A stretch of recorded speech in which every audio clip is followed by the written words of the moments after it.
今日はゲイ視聴者の皆様のとんでも体験談ということで、以前騙された話という動画の中で、自分が子供時代に悪い大人たちに騙された話とかをしたんですけど、そこで視聴者の皆さんのエピソードを募集したんですね。その動画のコメント欄に書いてくれた人もいたんですけど、Google ホームから皆さん送ってくださって、ちょっと面白かったので、この動画で紹介していきたいと思います。まず一つ目、ペンネームずんどこベロンチョさんから。10年ほど前の話なのですが、某ピンクのゲイアプリにめちゃくちゃかっこいいお兄さんからメッセージが来てリアルすることになりました。あまりにも写真がイケメンだったので、本当に写真の人が来るのか不安でしたが、実際来たのは写真通りのイケメン。まずお茶をして、あれよあれよとその日のうちにホテルへ行くことに。僕はゲイに需要のないブサイクな気性狩り人生を送っていたので、こんなイケメンとエッチできるなんて、と心の底から嬉しかったのですが、数日後またそのイケメンから会いたいとメッセージが来て、これはもう付き合ってるんじゃないかという感じで、ルンルンで彼との待ち合わせ場所に向かいました。そして前回同様喫茶店に行き、この後またホテルへ行くのかなと内心ウキウキしていたら、イケメンの彼が急に、今度会社を立ち上げるんだけど、共同経営で君も一緒にやらないかと話してきました。そして、今日は俺の会社のパートナーが来てるから、ちょっと話聞いてみて、と喫茶店の奥の方にいた、いかにもインチキ臭いスーツを着た女がこちらのテーブルにやってきて、はじめまして、パートナーの田中です、と資料を持ってきて出資してくれという説明をしに来ました。僕はあまりの出来事に呆然となり、話を聞きつつ心ここにあらず状態になっていました。当然お金を出すことなく、アプリもすぐブロックして彼との関係を断ちました。数年後、ゲイの要注意人物を共有するサイトで、彼がリアルした相手から金を騙し取る有名な詐欺師と紹介されていて、この人まだ詐欺してるんだと呆れた挙句、さらに数ヶ月後に詐欺罪で逮捕されていました。僕の騙された話です。すごいね。でも、実際にお金取られた人がたくさんいるから、要注意人物に載ってたんだろうね。この詐欺師ってゲイなのかな？ノンケなのかな？なんか仲間が女ってちょっとノンケっぽいですよね。いやー、でもなんかこういうお金騙されそうになったみたいな経験はないな。なんかその詐欺の人って相手をこう見るっていうじゃないですか。だから俺なんか絶対騙せないオーラが出てるんだろうね。イケメンの詐欺師なんか寄ってこないっすよ。寄ってきてほしいですよ。モテ遊ぶんで。でもアプリでこうリアルした人にマルチ商法とか、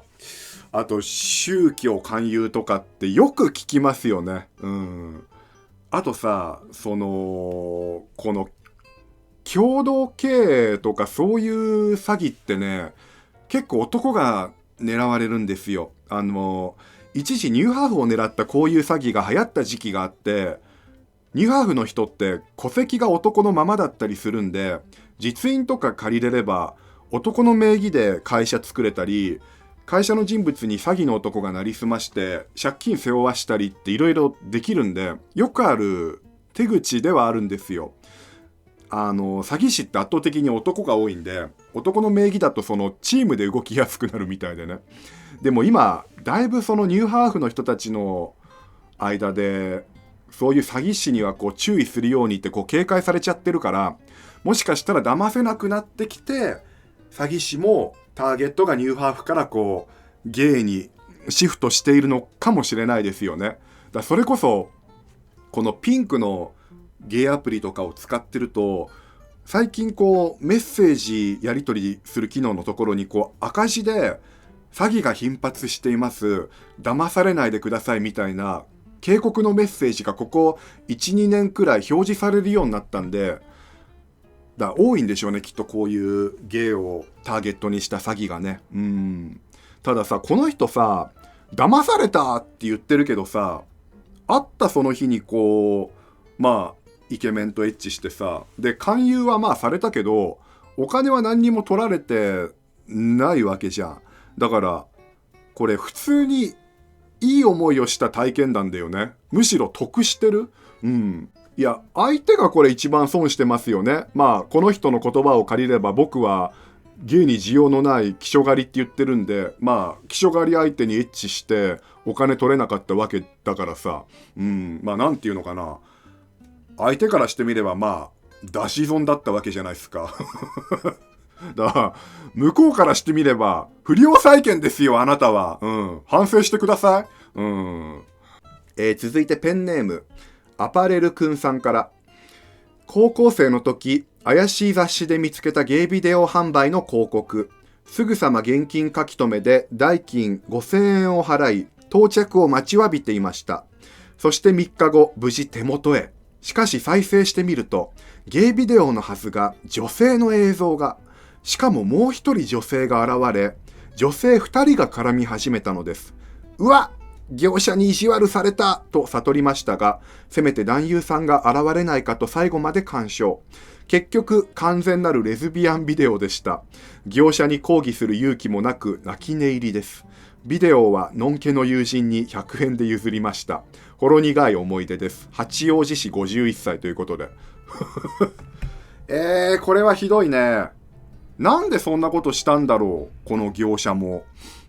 意地悪って言ってもさ、そんな意地悪したら最悪、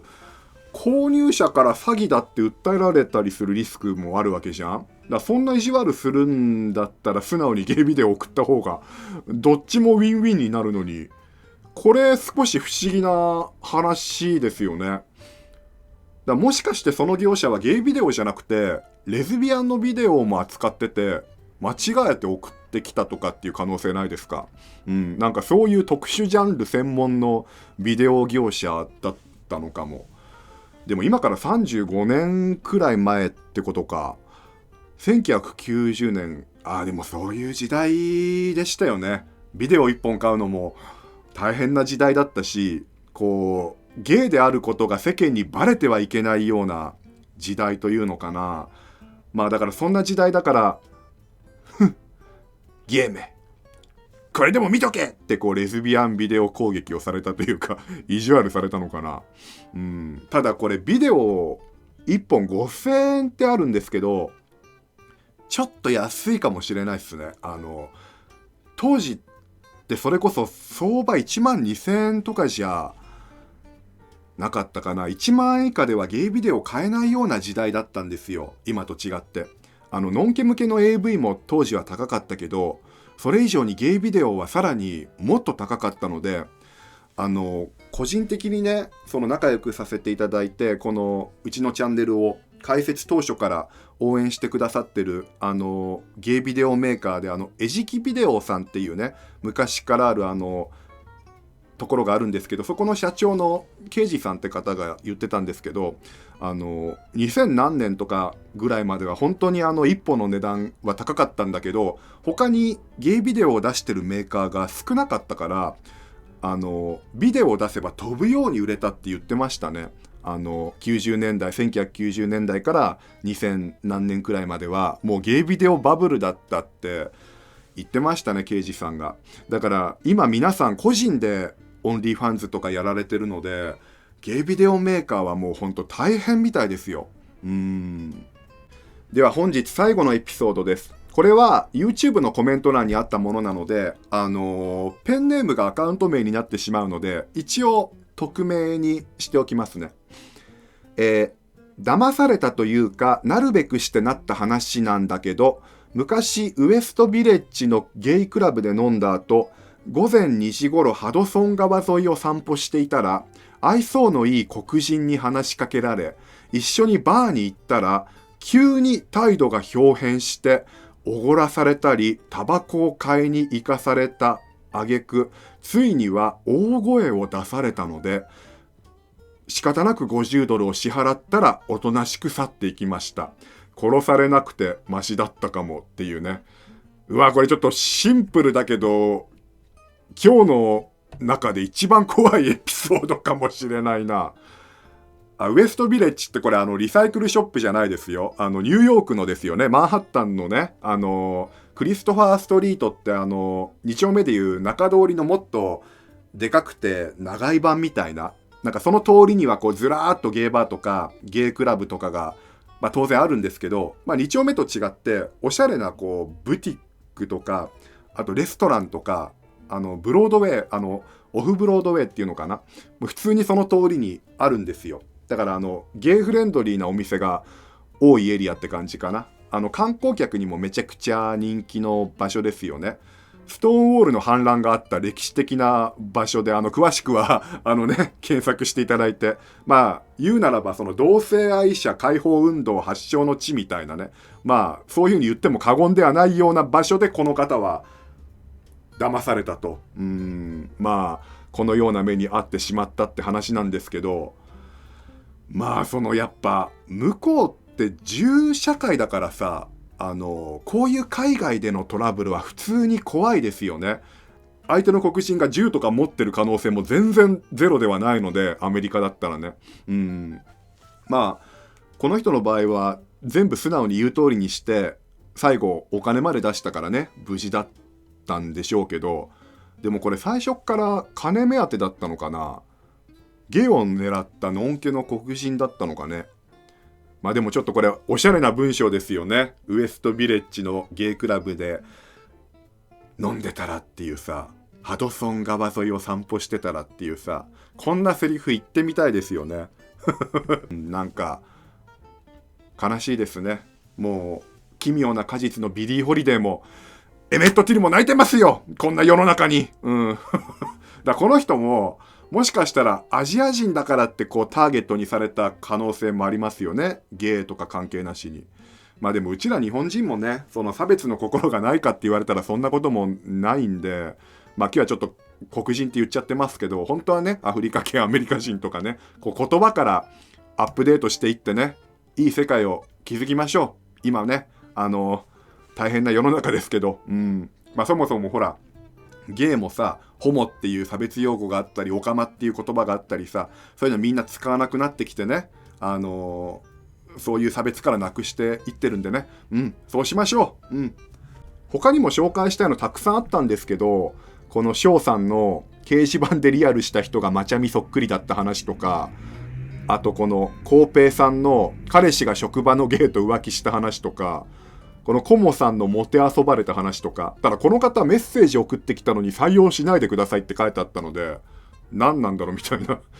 まあ他の機会に紹介するかもしれませんが、とりあえず今回はここまでということで、もしね、この動画が好評でもっと視聴者さんのエピソード聞いてみたいって人は、ぜひコメントでね、リクエストしていただいて、ぜひ